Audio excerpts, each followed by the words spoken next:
All right, so we can't ignore that these pentatonics also came from this chart here. This was from a previous chart where we covered the purple is the Dorian and add the seventh, and that's the minor rule. If I take D minor and add the seventh,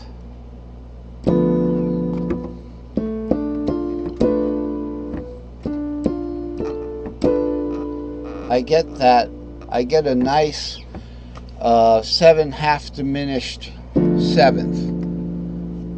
When I say seventh, I mean if you've got a D minor here and you want to play D minor seventh, everybody knows that, right? Like you want to play a C minor, you want to play a C minor, rather an A minor. A minor seventh, you just drop the root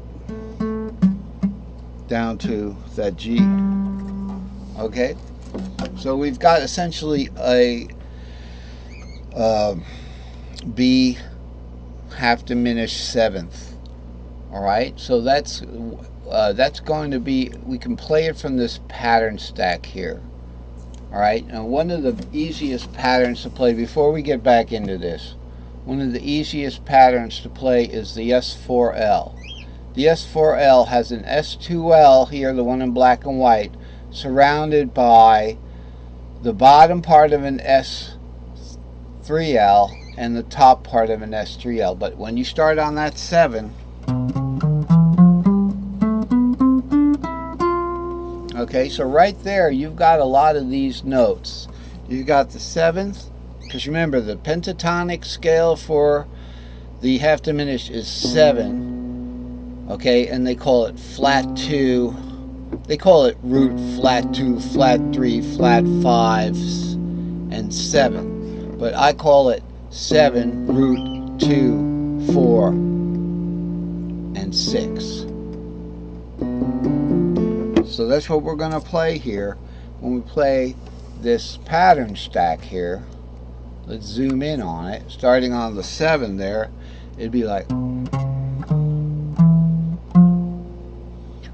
but I didn't remove the 5s from this. That is the problem. Now the reason I didn't remove the 5s from that is because if you look at a pentatonic scale, you go 1, 2, 3, 4, 5, 6.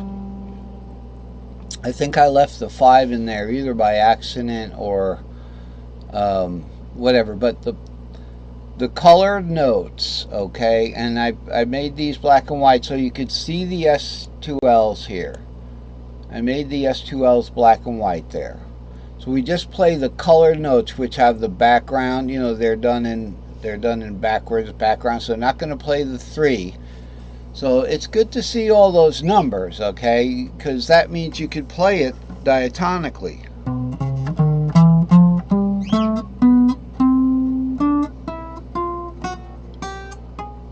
Okay, well we hit a warp there, right? So start again from down here. We're on the 5, 6. 7 root 2, 3, 4, 5, 6, 7 root. Okay, then we can do another 6, 7 root down here. And just keep on going. Back to another S2L. 3L. And I have to warp that 7 root 2. But to do the pentatonic, which is just 7 root 2 and then 4 and then up to 6 again, and just repeat, and it's 6, 7 root 2 up to 4 again. We'll skip the 3 because it's not a solid color. It's got to be a solid color. So we'll do something like this.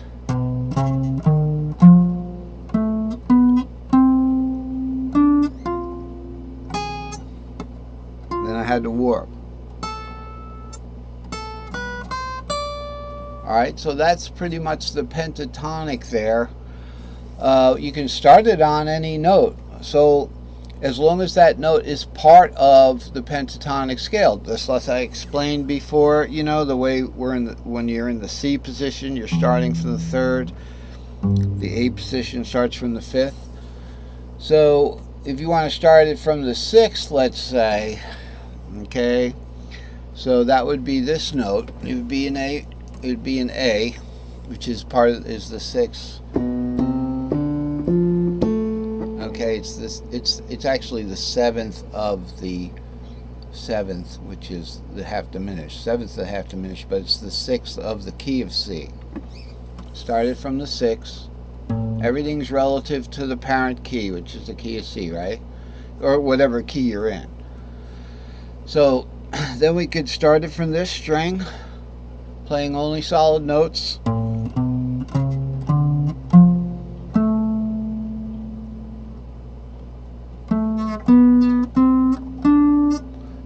Play up to that six again, right? So we got to warp the four. So that is one of the positions. That's the sixth position. All right, now let's look at the one that starts on the sixth. Now we wanted to get back over here anyway, right? Let's look at the one that starts on the sixth. This one starts on the sixth. It's saying that's the D position. Over here, if we look for a six down here, this one starts on the sixth. It's the C minor.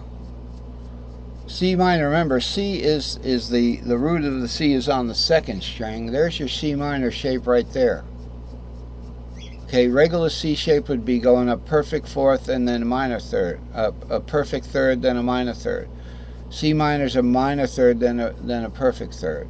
And then up to the root of that C shape, that C minor shape. So you go up one pentatonically. From C, you're going to the D. It's the D4. That's why it's over here. So the one that starts on the 6 is that position. It's the D position. And this is a little easier to play, right? 6, 7, root, 2.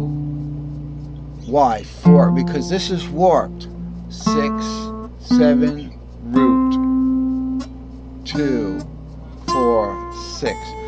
In other words, this is how you'd see it on your fretboard. This is the warped fretboard, okay?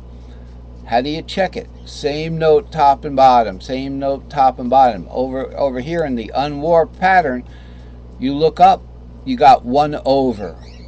So that's perfect fourths tuning, see? And now this is the long one, where you want to play from the capo. It doesn't go over at all. It's designed to go completely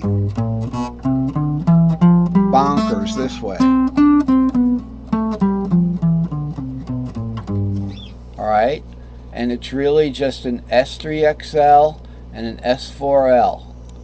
These guys. This on top of this, on top of that, on top of that, on these two, just on top of one another. So you got S3XL here and S4L, lock into the 5, 6, and you get 7R2, which is part of this one. 5, 6, 7R2.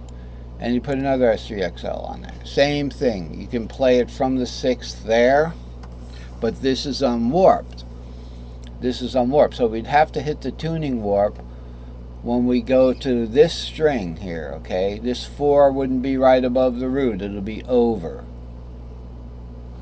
Now over here, where we were in the D form, so we start on the 6 in the D form, we can play it perfectly as it's written here. Now you can play this right off of the chart here.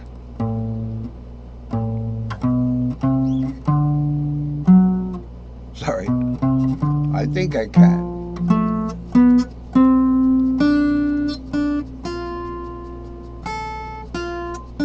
So let's play it slow so we can get the, starting from the 6, so it's going to go.